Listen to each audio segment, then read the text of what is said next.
Let's mix up our sourdough pizza dough. The first thing we're going to do is we're going to take our mixing bowl and we're going to put on our scale and tare the weight so it reads 0. Then we'll add our water. We're going to add 310 grams of water. And if you're within 5 to 10 grams, that's fine. If you add too much, you could just take a little bit out. And then we're going to add our active sourdough starter. So this was refreshed 6 to 10 hours ago. It's been sitting out at room temperature and it should be nice and bubbly and ready to use. And I like to use 100. When I made this dough, I had a little bit less. So if you only have 80, that's fine. So use 80 to 100. And so I'm going to use almost everything that's in this jar. And then even though there's not much left in there after I'm using this, I'm going to make sure I feed what is left in this jar and it will become active again. And you can see the sourdough starter is floating. That's a sign of an active sourdough starter. So that's a really good sign of what we want to see for our activity. Next, we're going to add 50 grams of whole wheat flour. And we're going for 500 total grams of flour. So you don't need to tare after you add your whole wheat flour. Just continue adding your bread flour or all-purpose flour until you get to 500 grams. All right, now it's time to mix up our dough. I'm going to be using a dough hook and a KitchenAid mixer.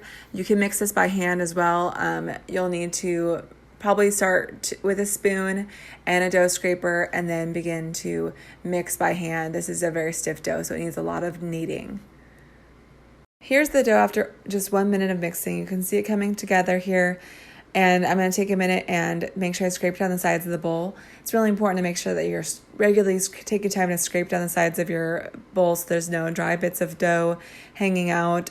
We don't want any bits of flour that are dry that get incorporated into the dough because that's going to mess with the texture of our final product. So just do this every so often to make sure all the sides of your bowl are nice and clean. I'm going to continue kneading this dough for a few more minutes until it comes together and the sides of the bowl are clean. And then I'm going to let it rest for 10 to 20 minutes. Once the dough is rested, I'm going to tare a small bowl on a scale and I'm going to add 10 grams of salt. I'm using sea salt here, but table salt works great too. Then I'm going to add that to the dough. And then take the empty bowl and weigh in 10 grams of water. And then add that on top of the salt so it helps to dissolve it. And then we're going to mix the salt into the dough, and I'm going to use the machine mixer at first, but then I like to do it by hand to make sure the salt goes all the way through all the dough. What you're not seeing in this video is that I'm actually kneading this dough for about 7 to 10 minutes by hand to make sure everything feels right. Check the moisture level, and it feels a little bit on the dry side, so I'm adding 10 more grams water. A good rule of thumb is that after you've kneaded your bread for at least 10 minutes and it still feels a little bit dry, add just a teaspoon to 10 grams of water. All right, now that our dough is mixed, I'm going to oil in a container and put my dough in here to ferment. And this dough is going to ferment at room temperature for 5 to 7 hours, or you can leave it in the refrigerator for up to 36 to 48 hours. You will just want to make sure that your dough has doubled in volume and that it's at room temperature before you shape it. If it's cold, it's much harder to shape.